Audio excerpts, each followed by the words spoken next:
Muraho neza, reka nkwereke ikintu cya nyuma ukora iyo umaze gufungura email cyangwa se uyifite urebe niba warabikoze.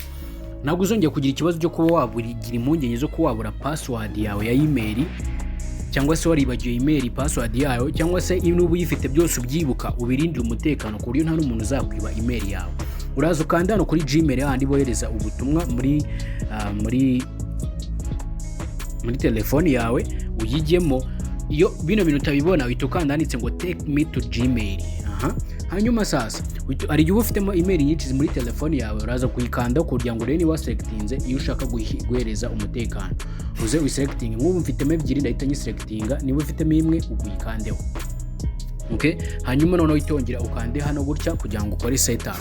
Uraza kuhakanda, numara kuhakanda uze hano handitse ngo uraza kuza handitse ngo manage your account. Niko bimana manage your Google account. Ni ukanda manage your Google account. Ikintu cya mbere uvuze kubona baraza kubwira ati ngo add phone recover. Uri kuyibona hano ngaha. Hano handitse ngo add phone recover, ni ushaka kuba wakanda cyangwa se wakoresha mu gihe bahaguhaye. Mu gihe utari kuhabona nta kibazo. Uraza kuza handitse ngo security, uraza kuza wakanda handitse security mu gihe utari kuhabona ntugire ikibazo. Ukande kuri security kugira ngo ubundi tugendane akantu ku kandi. Noneho tugiye gukora icyo bita babyita two step verification. Two step verification iyo ugomba guheraho urahita uyikandeho. Iyi two step verification urahita uyikandaho. Ikintu cya kabiri uzahita ubona, uzahita ukanda handitse ngo set password. Uzahita ushyiramo password kwako urebe neza ko email yawe washaka niyo yagiyemo. Uhita ushyiramo password y'iyo email, sibyo? Numara kuyishyiramo gusa ushaka kugira ngo urebe ko wayanditse neza ukanda ngaha nta kibazo. Hanyuma uzahita ukanda handitse ngo next, ukande kuri next. Nukanda next urategereza rimwe, urakanda kuri next urahita birodinga. None barahita bakugeza aha ngaha. Ubu none turwaye twatangira operation. Ahantu hambere nimba utarigeze uwadingamo cyangwa se ubihuze na nomero yawe ya phone, urahita ubanza ukore add phone. Icyambere turi buhereho tugiye gukora add phone kugira ngo nkore turn on. Urahita uhitamo rero niba uri bari kubona uri Amerika, uhita ukanda ushyiremo niba ari Burundi, niba ari igihugu icyo cyose, urahita uza uselecting igihugu cyawe. Uragishakisha mu bindi, niba ari Rwanda ugende gake gake kugeza ugeze ku gihugu cyawe. Rwanda iba yegeranye n'Uburusiya. Bari Rwanda begeranye na Rusiya, urahita uyikandaho. Muri kuyikandaho ahita ajyaho username yawe cyangwa se local area yawe. Ubwo urahera kuri karindwi ushyiremo nimero ya telefone, washyiramo Airtel, washyiramo Tigo, whatever you want, sibyo? Ushyiremo then nangiza wemeze gutya nomero ko wayisizemo uhita ukanda kuri next. Kandi nomero imwe yemere gukoreshwa ku manomero menshi cyane mu gihe ari wowe uze kwiyadingiramo as manual. Uhita ukanda kuri confirm. Urebe neza ko wabyanditse neza official nkuko ibimeze, ukande confirm. Mara ukande kuri save. No two step yamaze kuba yaba turned on. Ibi ngibi rero babwita ngo iki rero? Bahita kwereka yuko Google prompt yamaze kuba yakemerwa, nomero yake yemewe, ukahita ukanda kuri done. Noneho tugiye kubiconfirminga kugira baze kuno gukora binding. Urahita ukanda kuri done. Ubwo dukoze done, ubu ngubu noneho iyo handitse gutyo ko ari off, account iba iri protected. Iyo handitsemo gutya aba protected, niba yanditse gutya iri protected. So your account is protected with two step verification. Okay, ubwo ibyo twabisoje. None ushobora no kuba wakadingamo email akaba ari izajya igukavaringa. Iyo ushatse wadingamo na email, iyo email ikazajya igukavaringa mu gihe ubishatse. Mu gihe ubishatse email yawe nawe yakubera second recover mu gihe bibaye ngombwa.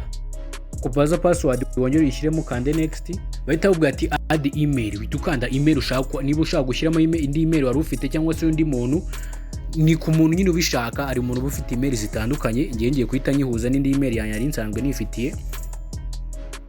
Numara kubihuza mpite nkanda kuri save, mpite nshyiramo gmail.com. Okay, nimara kubishyiramo mpite nkanda kuri save, uhita ukanda kuri save. Icyo gihe bahita bikunda bakita kubohereza verification y'imibare 6 kuri iyo code, sibyo? Iyo code rero ugategereza ukayishyiramo.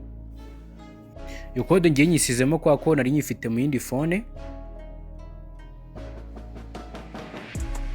Nyisize mu yindi phone. Hanyuma numara kuyishyiramo uhita ukanda handitse ngo verify.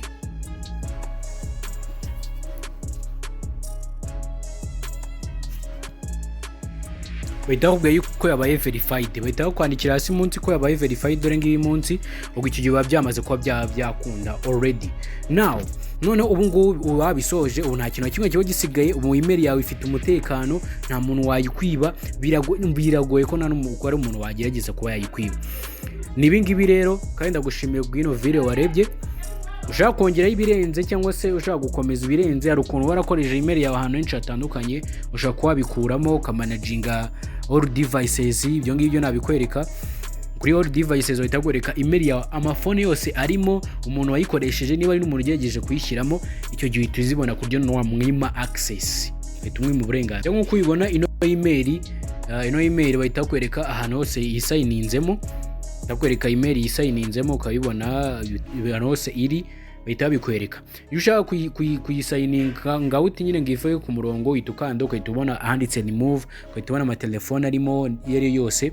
Ibyo byiza, si ngombwa wongere uzabone phone wakoreshaga mbere cyangwa se wari ufite kugira ngo ukore ibi ngibi byose uzivanemo. Nuko nguko rero iyo wanabuze rero device yawe, burya buno buryo nibwo bakoresha kugira ngo ubone email yawe cyangwa se phone yawe ahantu iri. Ibyo nzabereka icyo bita gutrackinga. Uzamenye niba nakwiba na phone, uzamenye uburyo ukurikirana phone nka kwa kunumva ngo bagiye muri RIB ngo bagaruje phone zabo. Nimba bishaka byandikaze muri comment, ndaza kuba nabigufashamo nabyo mbikore muri video ikurikira. Uhawe ikaze rero, ndagushimiye cyane. Ngiye nitwa Professor Prophet 250 aka YouTube channel. Iki ni ikintu cy'inyongera rero, hari ibintu bita authenticator.